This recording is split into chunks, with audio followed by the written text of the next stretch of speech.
Bismillahirrahmanirrahim. Assalamualaikum warahmatullahi wabarakatuh. Waalaikumsalam warahmatullahi wabarakatuh. Alhamdulillah, puji syukur kepada Allah yang mana pada siang yang cerah ini kita tetap diberinya kesehatan, kesempatan sehingga kita dapat berkumpul di rumah Ibu Ahli Bait dalam rangka kegiatan bulanan kita, yaitu Persatuan Wirid Melayu. Dalam rangka kegiatan ini dalam rangka menjalin silaturahmi kita. Salawat dan salam, marilah kita sama-sama mengirimkan kepada junjungan alam Nabi besar Muhammad sallallahu alaihi wasallam dengan melafazkan Allahumma shalli ala sayyidina Muhammad wa ala alihi sayyidina Muhammad.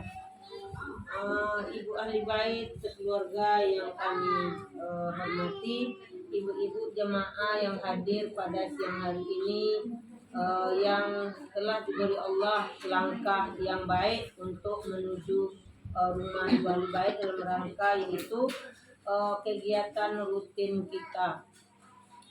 Ibu-ibu apa kabar, sehat? Alhamdulillah alamin. Walaupun mungkin banyak kesibukan, tapi ibu dapat menyempatkan waktu untuk hadir bersilaturahmi pada hari ini. Ibu-ibu, mohon sebentar kita sambil bercerita tentang hati. Di sini ada 4 perkara untuk menjaga kesehatan hati. Jadi hati ini perlu dijaga dan perlu diberi asupan. Ketika hati gersang, berpenyakit, lemah atau mati, maka menahan amarah adalah merupakan salah satu perkara yang berat. Kita tidak bisa menahan amarah karena tidak sesuatu pada hati kita. Maka perhatikanlah kehidupan hati tersebut. Jadi hati ini perlu diperhatikan ibu-ibu. Kalaulah hati yang sakit, semuanya akan kacau. Karena hati itu kecil, hanya segumpalan, tetapi itu perlu kita jaga dan kita perlu memberinya asupan gizi juga. Bukan asupan gizi itu untuk tubuh saja, tetapi penting hati juga dikasih asupan gizi. Karena itu akan memudahkan kita untuk melaksanakan salah satu perintah Nabi, yaitu la taghdab, artinya jangan marah. Jadi perintah Nabi itu tidak boleh kita marah, Bu Ibu.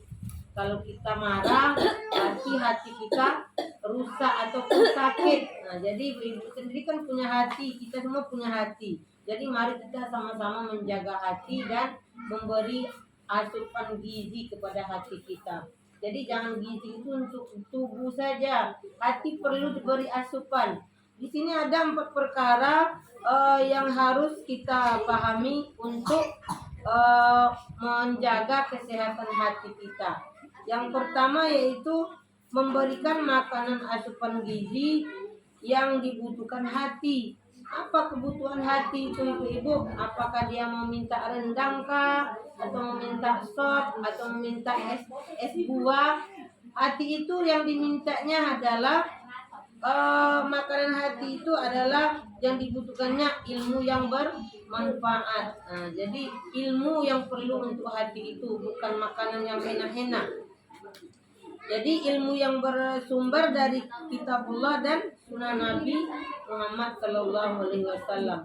Jadi hati itu berarti kayak mana cara memberikan asupannya? Mungkin diperbanyak zikir, dibaca Al-Quran, dilaksanakan sunnah-sunnah Nabi. Itu namanya untuk asupan hati kita, tidak untuk asupan gizi tubuh kita. Karena hati itu perlu diberi asupan dengan ilmu yang bermanfaat.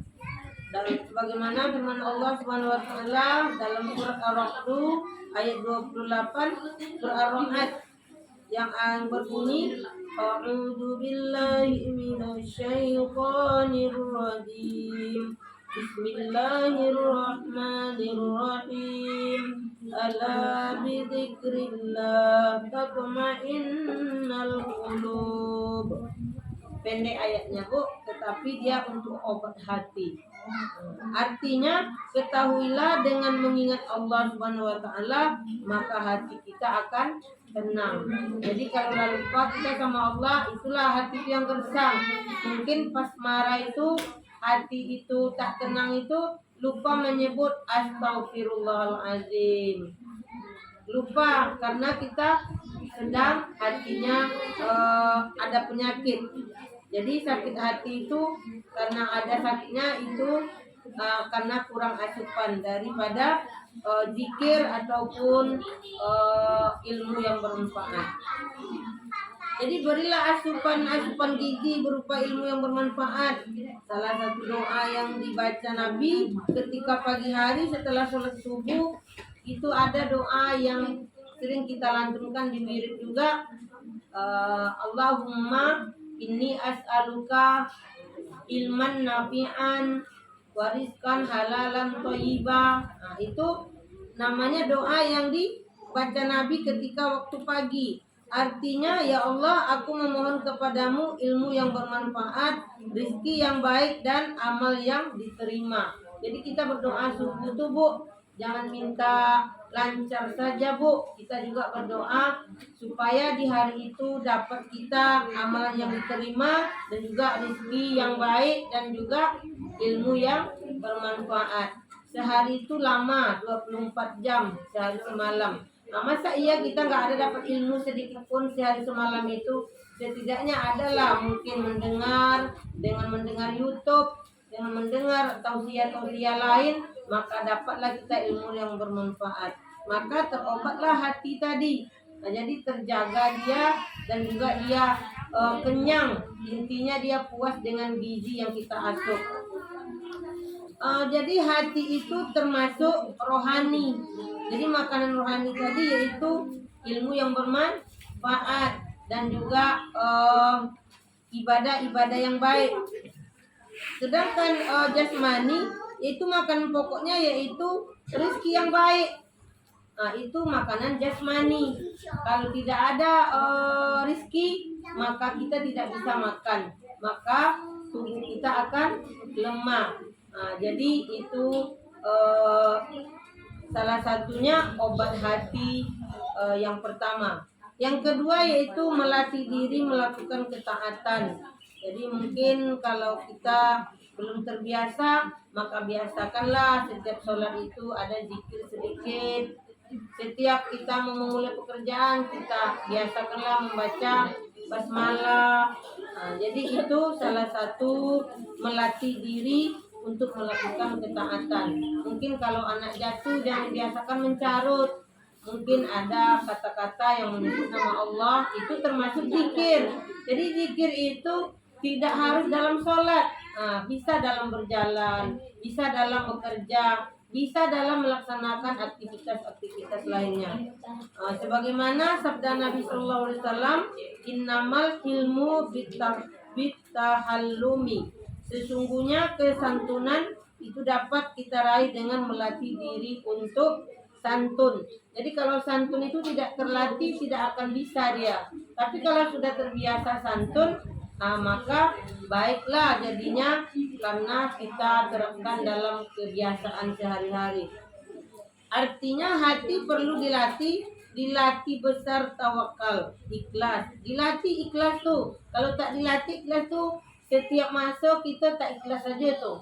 Memberikan sesuatu kepada orang rasa-rasa tidak ikhlas.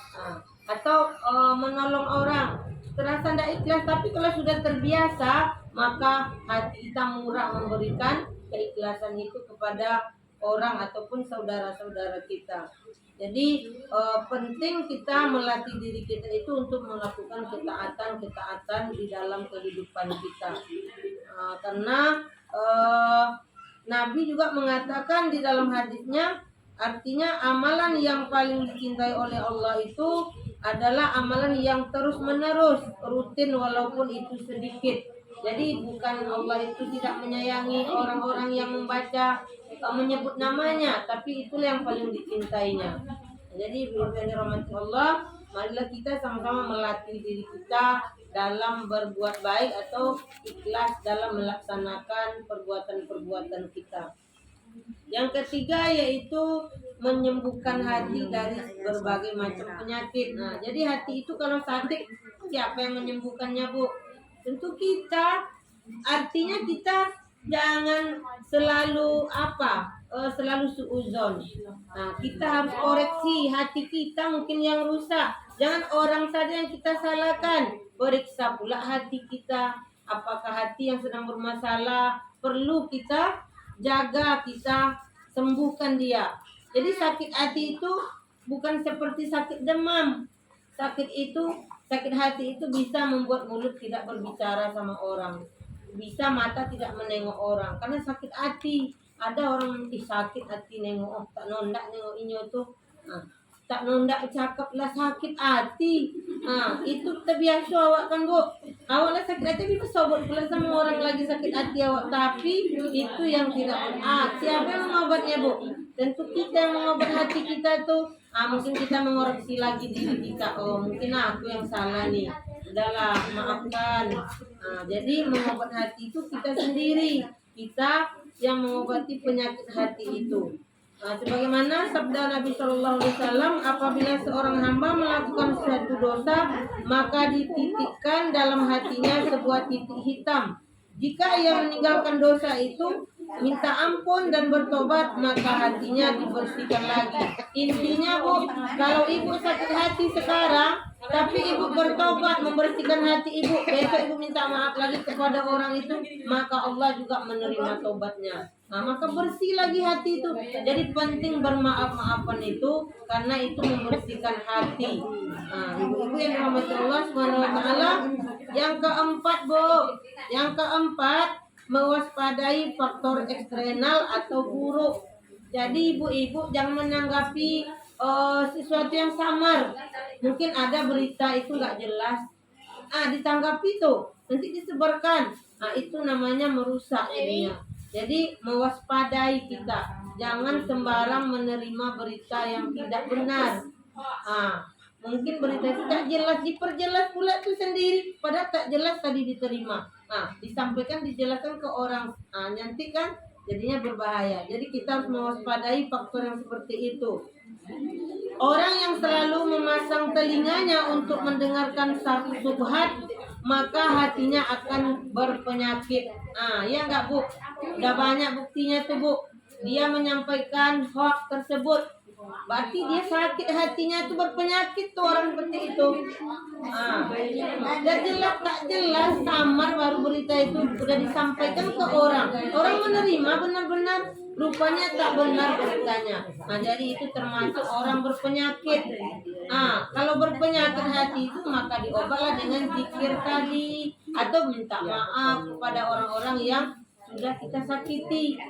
Jadi semua orang tuh ada pasti sakit hati, tapi mengobatinya harus kita sendiri. Jadi itu saja sedikit penyampaian pada hari ini. Mudah-mudahan bermanfaat. Bila nanti mungkin ada kejadian-kejadian ini di dalam diri kita, maka sama-sama kita membersihkan hati kita. Semoga silaturahmi kita ini tetap terjalin dengan baik, tidak ada suuzon, tidak ada saling menuduh yang tidak. Karena kalau belum jelas berita tersebut, kita tidak boleh menyebarkannya supaya terjaga dari penyakit hati. Jadi itu saja, kemudian kita termasuk orang yang bersih hatinya, bersih pikirannya, termasuk orang yang ikhlas beribadah kepada Allah Subhanahu wa taala. Itu saja, wabillahi taufiq wal hidayah. Assalamualaikum warahmatullahi wabarakatuh. Waalaikumsalam warahmatullahi